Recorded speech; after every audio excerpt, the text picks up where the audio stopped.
Hello, hello, everybody. Come on in, pull up a chair. Happy Tuesday to you. Happy December. Oh my God. Not only is tonight our last class, which I'm pretty sad about transparently, but it is also the last month of this year. Can you believe it, guys? We made it. We made it. We Um, did. as you come in and get settled, as usual, I'm just going to run through a little bit of housekeeping, let you guys know who I am in case anyone is joining for the first time in a while. I know, right? Thanks, Megan. Megan gets it. I'm sad too. My name is Rue. I am part of the experiences team at Atlas Obscura and your moderator for this session tonight. If you're unfamiliar with Atlas Obscura or you just want a refresher on what we're all about, we seek to inspire curiosity and wonder in the world around us. Yes, even in a time where there is a pandemic and we are all separated and staying at home, we still want you connected to the world and each other. So as we navigate this virtual space together, I just want to thank you. Thanks for being here. Thanks for taking this course. Thanks for exploring the different offerings that we have at atlasobscura.com and for being part of our little family here. Um, the usual housekeeping is in place for tonight as it has been for the last couple weeks. We're going to be recording the session in gallery view, so anyone who is not able to tune in live tonight will still be able to see it. Um, because we are recording in speaker view, nobody's face should be on screen at any time. But just in case anything happens or you're just a little bit skittish about having your face potentially be on camera on a recording, you can go ahead and toggle that option off at any time by using the stop video button at the bottom of your screen. Um, Same thing goes for if you want to switch between watching this in speaker view to gallery view for any reason, you can toggle that at the top of your screen. If you hover over it, it should just say speaker and gallery view. We suggest you watch us in speaker view so you can see Moya's lovely face and also her lovely presentation, chock full of great information. Other than that, we've been using Google Classroom for this particular course. While the course is ending, Google Classroom will be available for one additional week at the end of tonight. The class is going to be fossilized, so you will not be able to comment or interact on it, but any resource that you've encountered throughout this course will be there for a limited time for you to grab and save for future use. Um, Last but not least, and this has never been a problem here, let's all be very cool to each other in the chat. This is one of the most lively, awesome groups I have ever moderated for in my experience here at Atlas Obscura. You guys are wonderful at making jokes, asking each other questions, and answering them. Let's just continue to be respectful and have a great time. If for any reason this becomes an unsafe space or someone is disrespectful, as always, just know you may be ejected without warning. Other than that, have a great time tonight. This is going to be a really great session. And I'm going to hand it over to Moya. Take it away. Hello. Thanks, Rue. And thanks for your answers. I see we have a few people who are Leia fans in the room. I ask this question, but I don't actually have an answer myself. I tried to think of my favorite fictional ruler, and I couldn't think of one. I think that that's because I just have an issue with authority. So that's a me problem. But I'm glad you have favorite fictional rulers. Today's guest lecture is, I was telling Rue this before we started the class, I think that our guest lecturer is one of the coolest people I've ever met. So I'm gonna let her introduce herself to you. And maybe turn up the volume a little bit because the video, like previous videos, is a little quiet. I'm Andrea Jones-Roy, and I'm a political scientist and a data scientist at New York University. And when I'm not doing those things, I do stand-up comedy and circus performing, and slowly I'm trying to build a world where they can coexist. Yeah, she's a professor who also is a circus performer. She has done live shows in New York where she's like hanging from the ceiling and doing crazy things with her body on like ribbons and strings and stuff. She's incredible, and she also knows a lot about politics and governance, and so she's here kind of to teach us all about it. And I think the majority of political scientists, though I haven't polled them directly, would argue that it's pretty inevitable. It's often what we call an emergent property of a group of people trying to figure out how to do something. And so there it becomes pretty inevitable from a very basic perspective, just to have some organizational hierarchy. The other, in the spirit of world building and folklore and things like that, myths, if you think of the book Lord of the Flies, right? Mm-hmm. That's a book with a bunch of kids stranded on an island, and the grim reality that unfolds is that they create this really oppressive government system. And I think, at least as a political scientist, one of the takeaways is yeah, even children with no structure will find a way to find some structure. The bullies emerge, and there's like the haves and the have-nots, and people get harmed and things like that. All of that said, maybe, and this is where I think the debate is really interesting, maybe the reason that groups from however informal to, nation states tend to form these hierarchical power systems where you delegate decision making and centralize decision making, maybe we just do it because we mostly grow up in political systems with governments, and so we don't really know any other ways, right? So I don't know if we ran the world a different way if we would always get government, but for the most part, most political scientists seem to think that government is inevitable. In particular, there's this idea that there's a threshold effect, or maybe you've heard of it talked about as like a tipping point, where once you reach a certain number of agents in a system, there's a level of complexity that kind of goes from like, okay, we all know each other and we're all interacting and we can all have like bilateral relationships and kind of figure things out, to just adding one or two more people or agents to that mix. All of a sudden, the complexity becomes sky high, and you don't necessarily know everyone. You start to see sub-communities emerge where I know all these people, but I don't really know these others, and something called the small world effect, where I know most people in my community and one person way over there, and I communicate with them sometimes. And I think the number might be like 30. Like, it's not that high. Yeah, the number actually is surprisingly small. No one agrees on exactly what the number is because there isn't just one number. It depends on what type of group it is, what the relationships between people in that group are. But if you look at the history of social structures here on Earth, it started out with band societies, these small clans, really, of families or extended family units that would hunt and gather together as they were moving around in their nomadic lifestyles. And those groups were about 30 to 50 people. And within them, they had leaders who had their own responsibilities. And sometimes it was patriarchal and sometimes it was matriarchal. But so yeah, this threshold is surprisingly small. Think about times of very informal governance. I had to cut it out of the video, but one of Andrea's other examples was when you are with a group of friends and you're trying to decide where to go to dinner. Sometimes you might elect a leader to decide, or sometimes if you're going to dinner for a person's birthday, they become the de facto leader and they get to decide where you go to dinner. So BAND, band societies. Yes, thanks, Justin. Not like they're allowed. We haven't said that these societies are bad. So think of other kind of informal situations where you elect a leader, even informally and unofficially, and put those in the chat if you'd like. But in the meantime, Andrea has some points for us about what she thinks the role of government is and what other political scientists think the role of government is. So in my mind, a government exists to help provide collective goods and overcome collective action problems. So this is a big concept in political science. And so things like getting everyone to pay their taxes so that we can have roads and streetlights or whatever is something that we all should do, but individually, most people don't want to do. Maybe you've heard people don't like paying taxes, at least in the United States.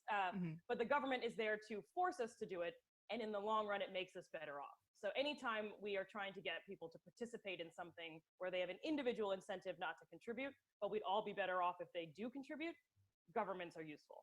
Governments are also ruthless and nasty. And one of the other big arguments out there is governments exist to wage war against one another, and they tax people so that they have resources to wage war. The reason that we're willing to subject ourselves to this is one, sometimes we're forced to, and two, we want protection from neighboring states. So this justification of taxes for defense was an early part of like the nation states in Europe, for example. Minimum to have an effective government, I think you basically just need clarity around what the rules are, so like laws, and a way of deterring people from breaking them. I'm not a legal scholar, so I shouldn't use the word laws, but I think about this a lot in terms of, we use language to talk about governments a lot. We talk about culture and we talk about institutions. And so culture are everyday norms and behaviors. What do we, how do we talk to each other? What side of all that. Institutions are like the formal policies. So those can take the form of laws, the Constitution, healthcare regulations, like those sorts of more formal things. Mhm. And generally speaking, the idea, going back to what I said originally about a collective action problem, if I want everyone to pay their taxes, or I want everyone to conserve, use less energy in their homes, right? What are the ways that I can do that? And a government is there to help us change our behavior, hopefully for the greater good. And so there's sort of two big areas where you can roll out those carrots and sticks. One is cultural. You could engender a society. You educate your children in a certain way. You reward people for certain things, like kind of verbally, like, thank you so much, you're so great, to create a norm of collective action. And some people actually argue that the US does not have enough of a norm of collective action, and that's part of our problem compared to other countries that are handling coronavirus better. So you could culturally reinforce positive behavior. Or you can use institutions, which are to say, here are the laws. If you don't keep your air conditioning at a certain level every day, we will fine you, or we will punish you, or if you don't pay your taxes, we will come after you. So you do need some way to incentivize. What that means in practice as you get larger is that I think, unfortunately, and this is my normative perspective, governments use violence and force to enforce those laws, as opposed to other things you could use. So a fine, a public shaming, community service. The list went on and on. Andrea had a lot of ideas of how we could punish people, but without jails and things like that. So there was a lot in that little video that I want to unpack. One is this idea that government exists to help overcome collective action problems, like how people should pay their taxes to help the rest of the community, but an individual doesn't want to pay taxes, right? And so now, these days, in most parts of the world, that is enforced through government, but earlier, before there were governments, or before there were strong governments that could actually enforce their will, a lot of this same stuff was done with religion. Remember when we talked about the formation of religion, it had to do with getting people to behave in a way that was altruistic. Government is very similar. And then on to this idea that laws can be enforced both through cultural norms and through institutions, like laws that you get in trouble if you break them. I would love to see some other examples that you might have of cultural norms being used to maybe like propagandize or indoctrinate, but those are very strong words for what I'm looking for. If any of you have seen Avatar: The Last Airbender, there's that episode in season 3, I think, where they're, I don't want to give too many spoilers, but they're like in the Fire Nation, and Aang happens to go to a Fire Nation school, and he sees how the young children are being taught that the Fire Nation is good for the world, and the Fire Lord, is that what he's called? The Fire Lord is, is a great person. So those are, education is one good effective way to do this. If you have any others of cultural norms being used to enforce rules, even though it's not necessarily a written law, would love to see that in the chat. All right. Around this time, you might be thinking, well, what are the options? What types of government are there? This link will take you to a Wikipedia article, actually, that is surprisingly thorough, and it has a list of a lot of the different governing structures that you can have. But here is one way to think about it. In power. So one of the measures of democracy is how many people have influence, right? So not just over the leader, but over power in general. In a monarchy, it's like just the one. The other thing that people look for when they try to evaluate regimes is how many constraints are there on the executive? Can the monarch say, and now we all drive on the left side of the road, and is it done? Or how many people's approval do they need to get? How many, we call them veto players, how many people are also in influential positions who can say, I don't think so, right? So the fewer of those you are, the more of a dictatorship you are. So in principle, a democracy has constraints. In the very middle, there's a term that's even less popular than the term polity, which is anocracy. And no one uses this word except for people who are interested in this data set. And the data set I'm describing is called the Polity 4 data set. So some people argue that having resources that are really concentrated, like in one particular geographic area, can actually engender more authoritarian and maybe unstable leadership because you're constantly fighting over this very scarce, very centralized resource. Whereas if it's something like you're a coastal country and you're fishing, it's like no one can claim monopoly over that resource, or it's a lot harder to. So you see more democratic countries. So there is some thinking. But of course, then you think about Norway and you think about some of these other countries where they have a lot of resources and they're pretty stable. So the resource can be great and it can also be really bad depending on how centralized it is and who has access to it and what they do with it. Sorry, I got distracted by the chat and forgot to press forward on all of the text. So political scientists, they have this big like survey or this big report that comes out looking at all the different governments around the world and basically rating them on how democratic they are, because this is one of the or like the metric that political scientists, at least in the US, have decided is important if you're trying to categorize different governments. And so the scale goes from totally democratic for some, but it's a 10. So you can go from 10 to -10, and a 10 is a total democracy, which the US does not actually have, and yet I think this report does rank the US as a 10 on this scale.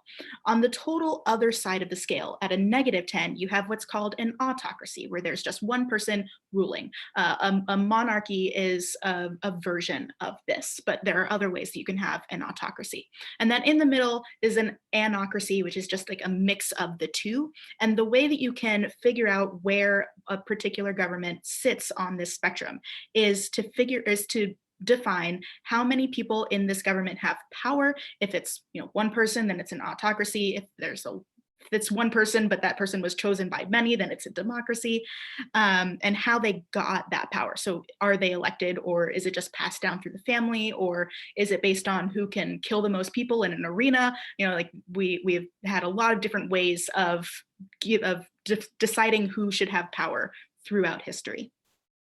Also, how many veto players they are. I think Andrea talked about that.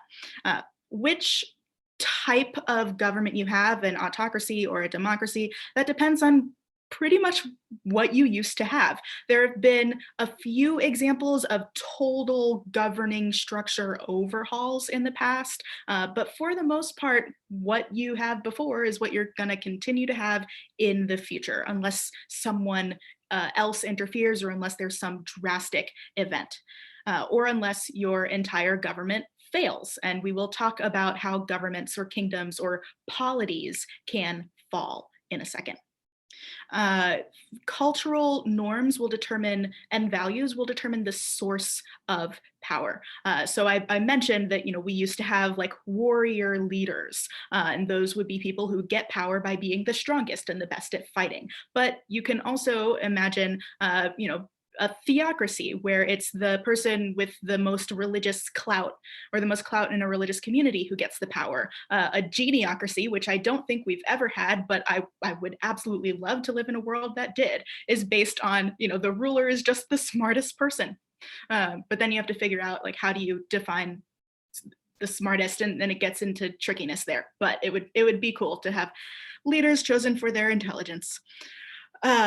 Yeah, so that Wikipedia article does go through a list of the different ways that people can, or the different attributes that can get people power. And it might be nice, if you're at a loss for how to set up your governing structure, it might be nice to just like pick one at random and try to imagine a world. I think one of them was like banks, for example. Whoever controls the money controls the government. So maybe just pick one at random and try to imagine, as an exercise, what kind of world would lead to that governing structure, or like if you start with that governing structure, what would the consequences of that be? Failed governments. Very fun. Not for the governments, but for us learning about it. The legitimacy of the office of the president would have to truly be called into question to say, okay, the US is a failed state. Like, well, where does this legitimacy come from, right? It turns out, and I always hesitate to give credit to my economics colleagues, but it turns out a lot of it is economics. So usually if most people are pretty well off in the country, or the people who have the influence in the country are doing well economically, you're less likely to see them revolt or question or have like a protest vote in democracies, that kind of thing, challenge the system if you're like more or less doing okay. So that's where like we talk about a healthy middle class and social mobility as really important ingredients to a stable country, because as long as you're like, yeah, these things could be changed, but like immediately my needs are met, you're less likely to see me say like, I'm really going to challenge the system, which is part of the challenge in the US. You're not going to see big revolutions until the people who really are the power players are like, oh yeah, I'm losing too. The external side of a failed state, absolutely. So cutting off trade can ruin a country if, again, it goes back to harming the economics of the people who are helping keep up the regime in that country. The other big thing that I should talk about is you can be invaded and taken over by another country, and then you have a failed state. So you think of like Germany in World War II had a pretty big hand in a number of failed states, or states where failure was thrust upon them because they were simply taken over. Andrea had this great example of governments fail when people with influence lose faith. She talked about when she was 18, she really wanted to be able to drink legally. And so as an 18-year-old, she was, very interested in lowering the legal drinking age. But as soon as she turned 21, she just didn't care about it anymore. She had the privilege. She didn't feel the need to fight for people who did not have the privilege that she had acquired. And so this is something that you can see on much larger scales. People who have privilege don't necessarily feel the need to fight for people who don't have those same privileges. But once they do, like once they feel that need, or once they feel like their privileges are being threatened, that is when government is in trouble. Because at the end of the day, governments only have power because we believe they have power. So once we stop believing that, the government fails. There have also been a lot of different reasons throughout history for governments failing. So widespread public discontent, that's what Andrea said. Environmental and climate change, and it can be change that happens around you, or that like wasn't your fault. These days we're seeing a lot of developing countries that are bearing the brunt of climate change, even though it's other countries, more developed countries, that are driving climate change. But also, like if you look at the history of the Maya and Aztec empires, one of the reasons they fell, one hypothesis for something that contributed to their falling was that they were basically like over deforesting. They burned a lot of wood, and they cleared a lot of wood to create their settlements. And so they really were just burning through this natural resource that they relied on so much. And that's one way that polities can fail. Over reliance on an outdated or limited resource, we are very soon not going to be able to rely on the natural gas or coal industries that are kind of the bedrock in some ways of the American economy. And so we will either have to shift, we have shifted, but we're going to have to shift more, or like face a reckoning. Over expanding their reach, ancient Rome did this. So ancient Rome sent people to all parts of the world and tried to control them. But when you try to control people who have a totally different culture, have a totally different belief system, can't directly see the people who are supposedly, ostensibly in power, people in I don't even know what the furthest reaching Roman outpost was, but like people in Gaul, right? Like had no idea what the Roman senators looked like, or like didn't know anything about them. So of course it was much harder for Rome to actually exert control over those distant outposts. Also, when you do that, you're spreading your resources. It's hard for you to communicate with all of your people. It just kind of fractures the shared Roman identity in this example. Corruption of those in power obviously is going to lead to, hopefully leads to, either an overturning of that power or a failure in government in the worst case, corrosion of shared cultural identity. This is connected, this can happen. None of these are like mutually exclusive, right? Like they can all happen kind of at once and together. But if what's a good example of this?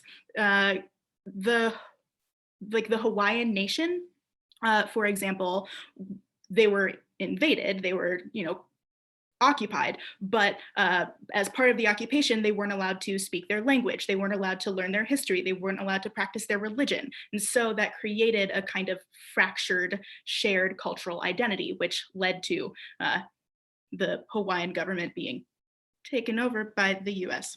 And infighting, when there are, especially when there are monarchies and it's unclear who should get power next, or multiple people want power and they kind of fight for it, that's going to lead to a failure of government. This book, 1177 BC, the year civilization collapsed, it's quite a title, has a few examples of old civilizations, like Mesopotamian civilizations failing, and what kind of led to that happening. Okay, so part of governments failing is related to international relations, but there's other stuff going on here too. One of the best books on the topic is called The Causes of War. Very creative title, by an Australian political scientist named Geoffrey Blainey. He basically walks through all the different possible explanations. It's disagreements over trade, it's competition over resources, it's territory expansion, it's fear of threat, and basically is like, it's none of those things, because there are trade disputes all the time, and we don't see war. So it's like they're not that compelling on their own. Thing that he says is that the biggest cause of war is mutual optimism. And what that means is both sides have to believe that if they went to war, they would win. If you're like in a dispute, or you're angry at the other person, or they're threatening you or whatever, but you think you would lose, you're never going to escalate to war. But if you think that you will win, it's worth it to keep escalating to try to get the other person to back down and have better terms for your agreement. I mean, it just maps to like playground fights. This was then turned into a formal model that I absolutely love by someone named James Fearon, who is a political scientist at Stanford. He took Geoffrey Blainey's argument from like the 50s, where he was like, it's mutual optimism. And he basically proved it mathematically. There is a book called The Evolution of Cooperation, and it is written by my dissertation advisor. His name is Bob Axelrod. It is a book based on computer simulations he did in the 1980s that basically tried to answer this question: why would humans ever cooperate? And in particular, when would they ever do it without an authority telling them to do so? Cooperation emerges when individuals in this group play a strategy called tit for tat, which is just what it sounds like. So it's, if you have a group of people who initially, we arrive on this planet or on this island, and like, we're going to live here. And if initial conditions matter a lot, if initially everyone is like, all right, let's cooperate with each other, let's be nice, let's not kill each other, let's trade, let's be friendly, etc. And if you play a strategy called tit for tat, which is, yeah, as long as you're being nice to me, I'm nice to you, then we see cooperation until the end of time. The problem is, if someone there is like the bad apple or whatever, and like tries to take advantage of people, and you steal from me, then the robust strategy is, okay, then I'm going to steal from you, and we see cooperation fall apart, and maybe we need the government. So it sounds very fragile, and it can be early on. But if you think about one of the other things that helps cooperation is what he calls the shadow of the future, which is like, if you think you are going to keep interacting with someone over time, you're much more likely to cooperate initially and then continue this tit for tat behavior. And people talk about it as terms of credibility. They talk about it in terms of trust, or as in reputation. And so that's a very big thing. So anytime you and I interact, I am deciding, basically, this is how game theorists, this kind of branch of thinking, think about interactions. Like, anytime you and I interact, I like you and I want to be nice to you. Why? Because of our previous interactions that were very positive. And so I have, one, a reason to say that, like, yeah, every time I talk to Moya, she's super nice. You know, she invites me in her class. We do these things. So I'm going to like keep behaving that way. So we're basically playing tit for tat. Anytime you're like dealing with a friend and you're nice to them, like, it's effectively tit for tat. Being the comedian she is, Andrea then went on to explain how she had just ruined friendship for me. But seeing it explained didn't necessarily ruin anything. So I think the biggest takeaway from this slide is that if you lived through being a child in a schoolyard, you totally understand how politics and international relations work. Politics is personal. It's done by people who have feelings and emotions and pettiness and hopes and dreams. It's done by real people. And because you are also a real person, if you can do the work of putting yourself in the shoes of a ruler, if you have done the world building work up until this point to figure out, what does this ruler and their society value? What's the history of relations with other surrounding groups and countries? If you've done that work, then you can figure out how the ruler is going to react in that situation, because it's probably how you would react under those same conditions. Let's see, is there anything else on this slide? Are there any questions for this slide? What was the name of the book again? Yeah, it was the one about choice and cooperation, correct? Oh, yes. I'm not sure, but I will include it as a link in this slide when I send it out to you tomorrow. Oh, there we go. Probably. Evolution of Cooperation. Thank you, Justin. Thank you, Justin, who was listening way better than I was. Thank you. And we've had a couple people just mention the video is quiet. The audio, unfortunately, is just a little bit quiet. There's not a lot we can do about it. I've been using headphones to listen. It's making a huge difference. Also, if you can turn up your volume just a little bit louder as she's speaking. I'm sorry, there's not more we can do about it. Yeah, sorry about that. But yeah, the headphones and the turning it up hopefully will help. All right, just some miscellaneous things that Andrea and I talked about that didn't make it into the videos. A stable government is typically one that has a homogeneous population. At least this is what we can see here on Earth as an example.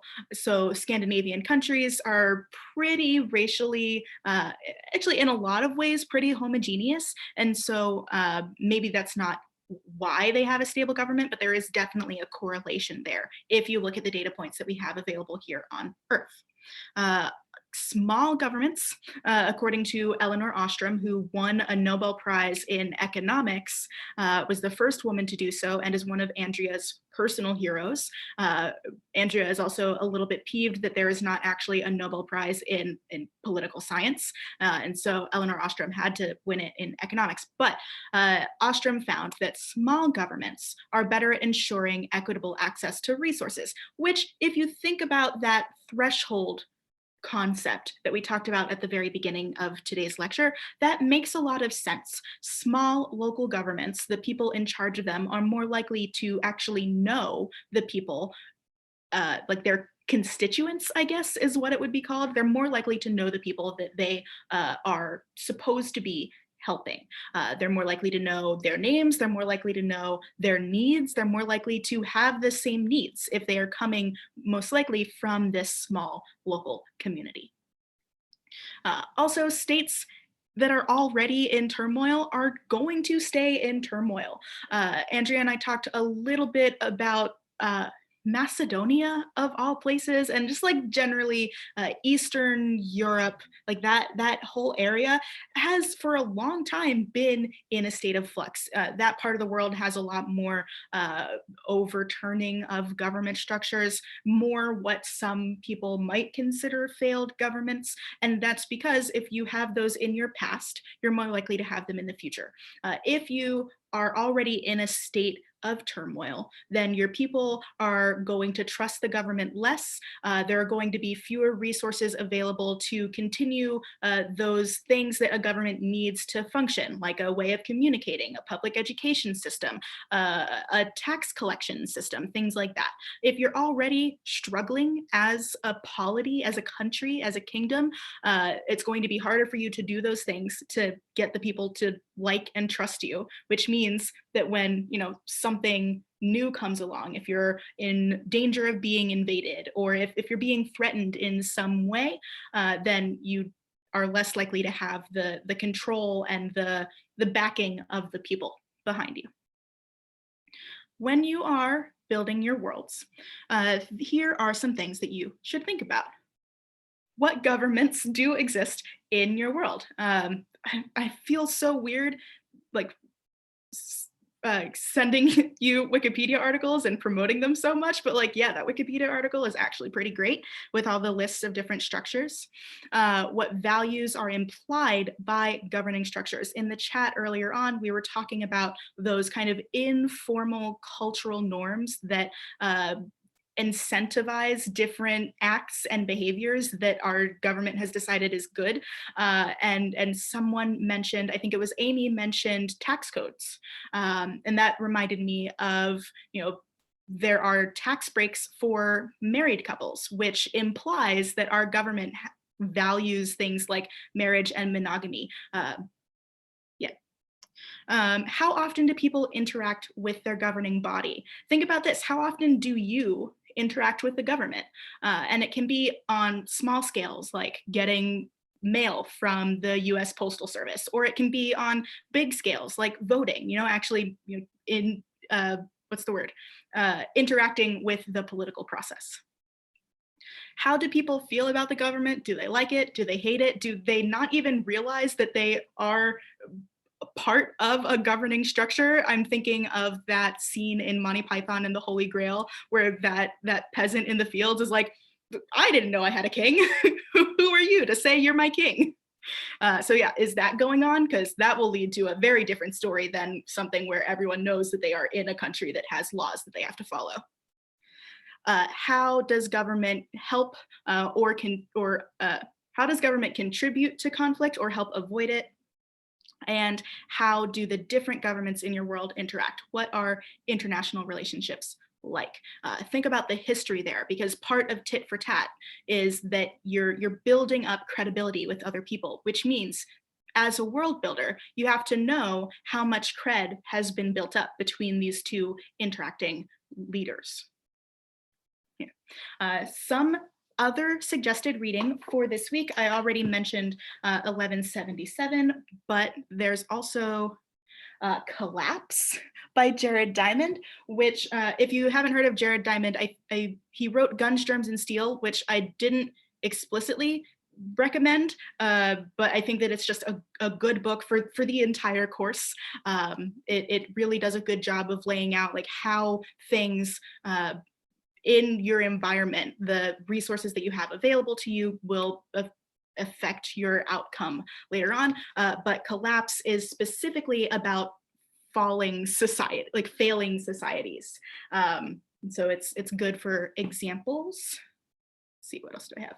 Oh, Republic by Cass Sunstein is here. I don't know why I'm showing you in person and on the page, but when you get the PDFs of these slides, the images of all of these books, if you click on them, they actually will take you to a link to the bookshop page for the book in case you want to buy it.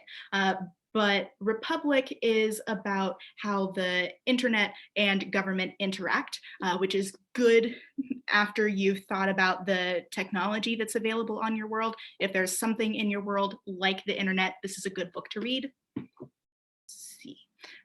Critical Mass. Critical Mass, I'm reading the back of the book here, asks the question, are there laws of nature that guide human affairs? And so this author, Philip Ball, takes inspiration from physics and applies rules and laws and learnings from physics to society and government. 1177, which I already showed you, and Private Government. I haven't read this one. My partner suggested that I recommend it to you. And he said that he read the whole book, but he really honestly felt like he understood what the whole book was saying in the first like 10 pages, and that the rest of the book is trying to prove a point that was made in the first 10 pages with like examples and data. So if you're the type of person who likes examples and data, then here's a whole book for you about how like private employers are in some ways more in control of us than our government is. And because I don't have to just recommend nonfiction. Here's a fiction book that I read last year, Three Dark Crowns, and it had an interesting government structure in it. So in this book, there's a small island, and the way they choose their ruler, their queen, is that there are triplet sisters born every so often with different powers, and then they have to fight. And whichever of the triplets is left alive at the end gets to be the queen. So you don't have to be inspired by governments that have existed in that Wikipedia article or in any of these other books or in history, especially if you're imagining a more fantastical world. You can come up with some of these more extreme governing systems, and it would be really cool to see some of those. Yeah. This is the last class, unfortunately. So here's a little recap of just like the highlights of the course. So I think what I hope you've gotten from this course is that things are easier. I at least find the world building process easier when I approach it using this sequence of questions, asking myself, what makes this world different? What's the vibe of the world? Like, what does it feel like? Is it dark? Is it kind of light and fluffy? And what specifically are the differences between your world and this reality that we live in? How did it get that way? You don't always have to answer that question, but sometimes it's useful.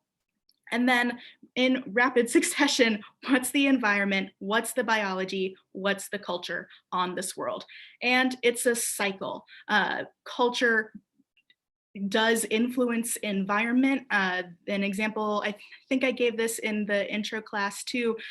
We have a culture of burning fossil fuels here in the US, which has impacted our environment, has put more pollution into the atmosphere, which has affected our biology because now we have more things like lung disease as a human species than we ever did before. And so when you are going through these steps, make sure to go back and cycle through, because some of the decisions you make at the end will absolutely affect things at the beginning of the process. And then the other thing that I hope you walk away with from this class is the idea that, I teach this as facts-based fictional world building, not because I want to limit or constrain your imagination, but because I truly believe that if you are dealing with facts, facts that you find out in the world, that anything is possible. Remember in the biology lesson, we talked to Stacy, who said that if it's in the gene pool, it can be done. And she even said, things like X-Men, it's possible if it's in the gene pool. So you can make magic happen with biology. You can create any type of planet, physical planet that you want, because there are hundreds of billions out there in our galaxy alone. So even with facts, anything is possible, and you can make it up. You can make whatever decisions you want, but it will feel more real and it will feel more rich if you root it in facts, because your audience is going to be familiar with facts. And if you're basing it on facts, then your audience doesn't have to suspend their disbelief as much. And that way they can suspend their disbelief for the story, but not for the world itself. It just means that your audience doesn't have to do as much work. I would absolutely love to hear if any of you have worlds that you're working on, not necessarily just like stories, although I would love to hear about that too, but how are you planning on using what you've learned in this class? Rue, do you think we have time? I do. I think we have 15 whole minutes of time. So how we're going to do this. There are over 50 of you. There's one of me. I am going to ask you to do your best to just drop a message in the chat if you would like to come on voice and talk to Moya directly. Answer the question, what kind of worlds are you building going forward? Are you working on a story? If you want to even just share an anecdote is the word. I almost said antidote.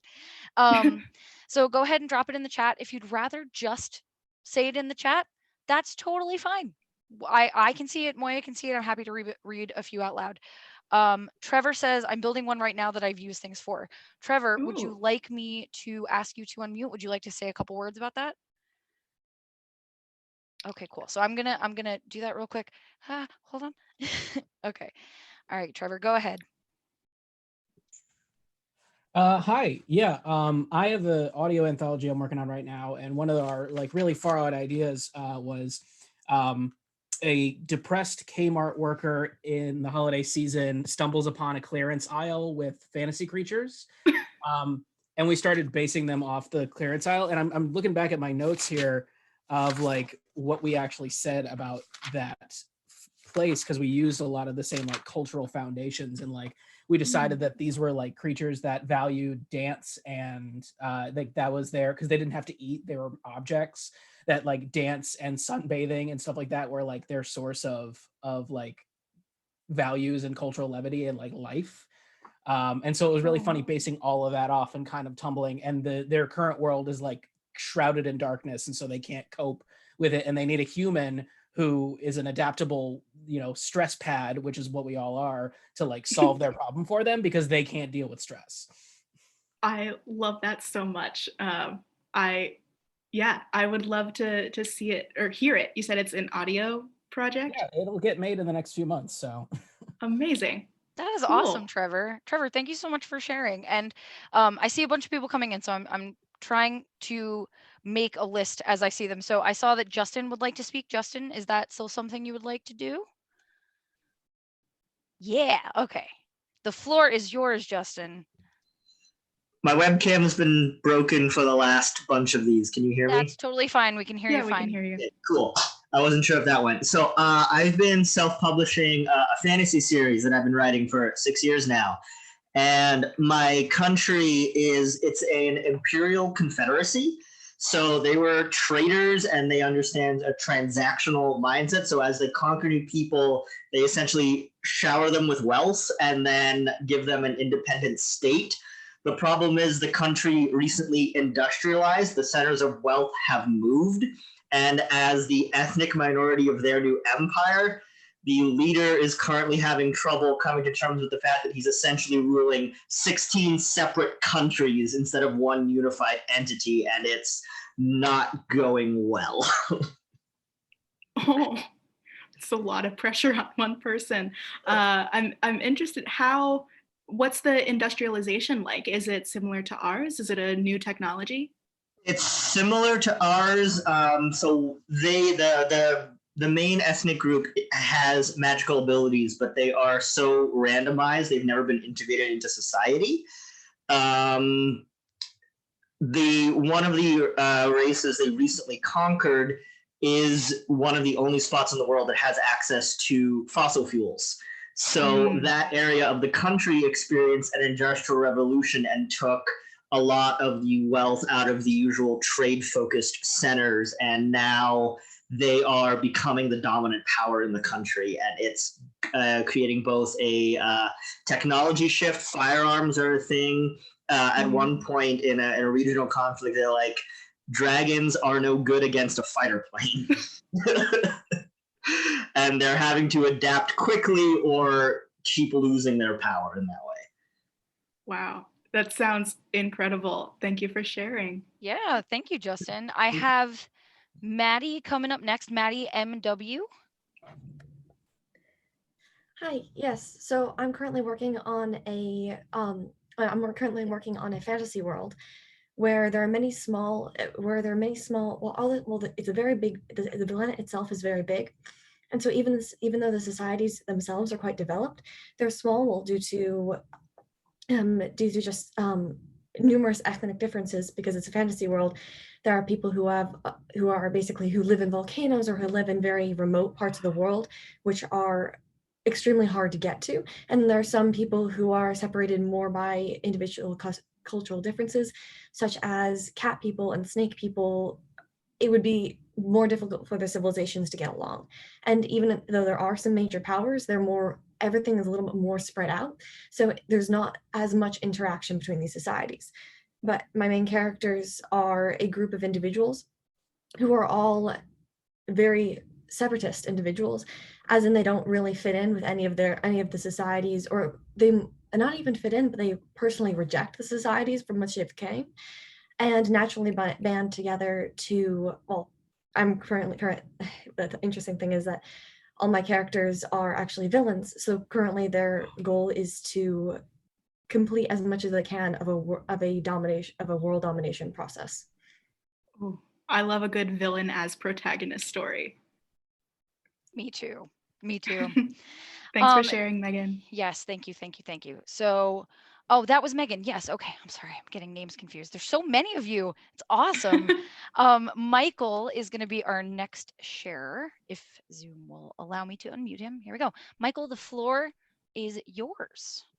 Oh, hello, can you hear me? Oops. Yep. Hello? Okay. We're Hi. good. Well, the novel I am working on, which I'm hoping will be several novels, is mainly it's human-centric. It's set far future, many scattered human colonies and societies.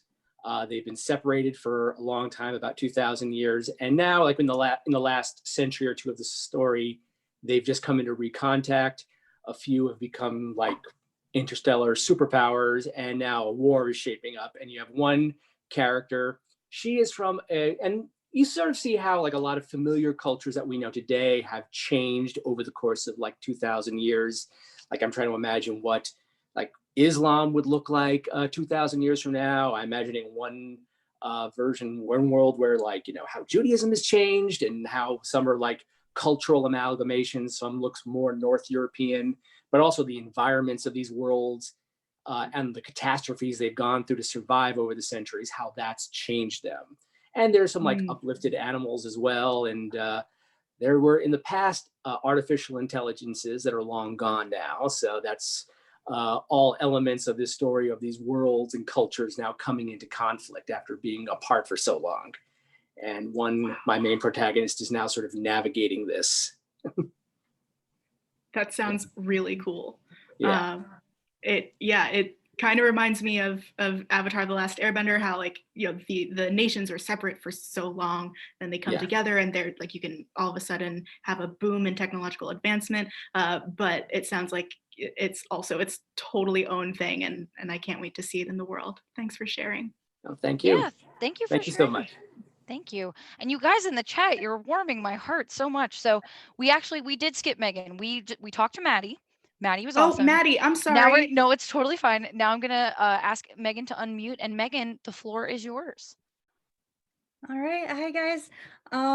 So I've been working on a book for years that I finally nicknamed The Beast.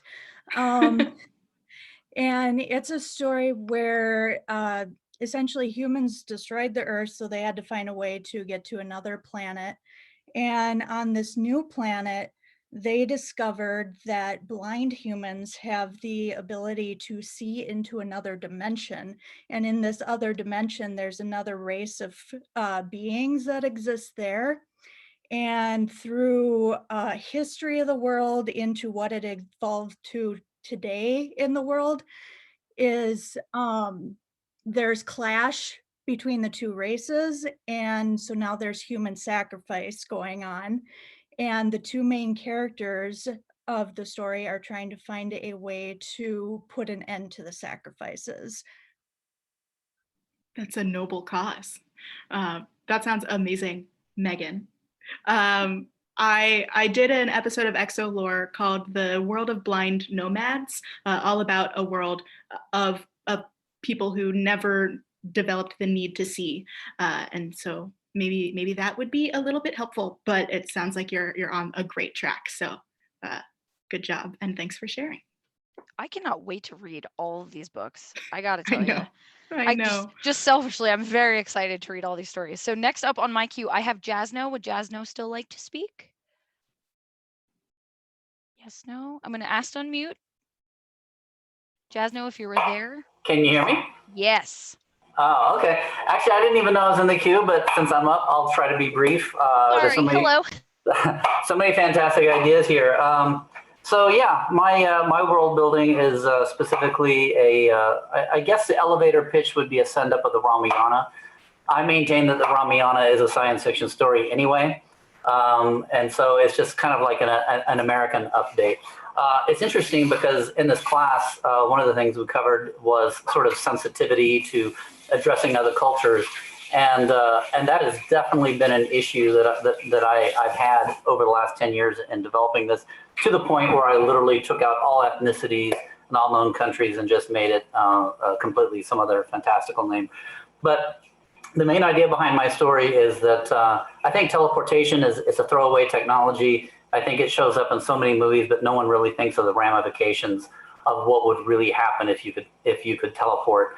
And of course, in my opinion, I think that would open up, at least certainly in our solar system, it would open up the possibility of terraforming. So my world really is actually just the solar system, and specifically in the, I would say 2,000 years in the future when the main planets have been terraformed. And so that's kind of the architecture of it. But the story itself is the notion that to actually teleport, it's like sitting in tapasya. It's like sitting in meditation, gathering up karmic energy, and that the actual ability to travel further in space really has to do with it's commensurate with the amount of pain that you can withstand. So kind of like Samaya Yatri, sort of like a modern version of the Jedis, but it's a bit more, but that's kind of the elevator pitch.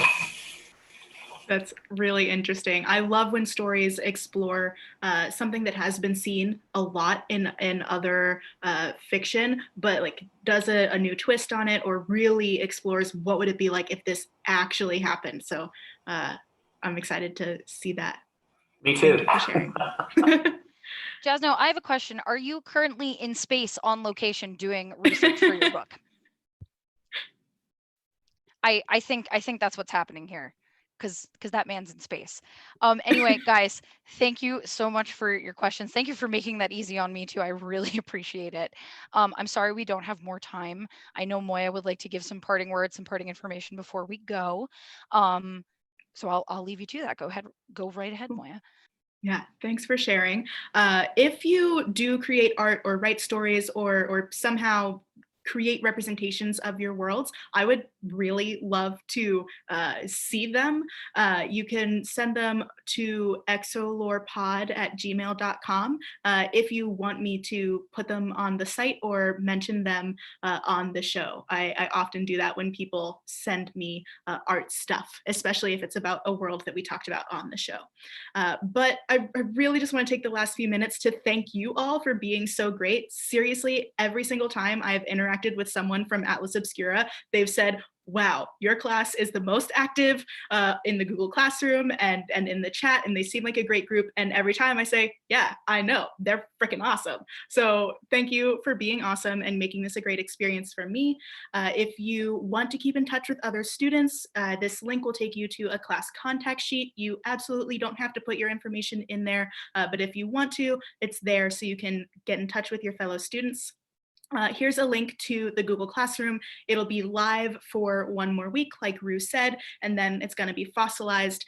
So if you want to do a rush of just like flooding the Google Classroom with material or resources, now's the time to do it. And then everyone in the class will have access to it in memoriam.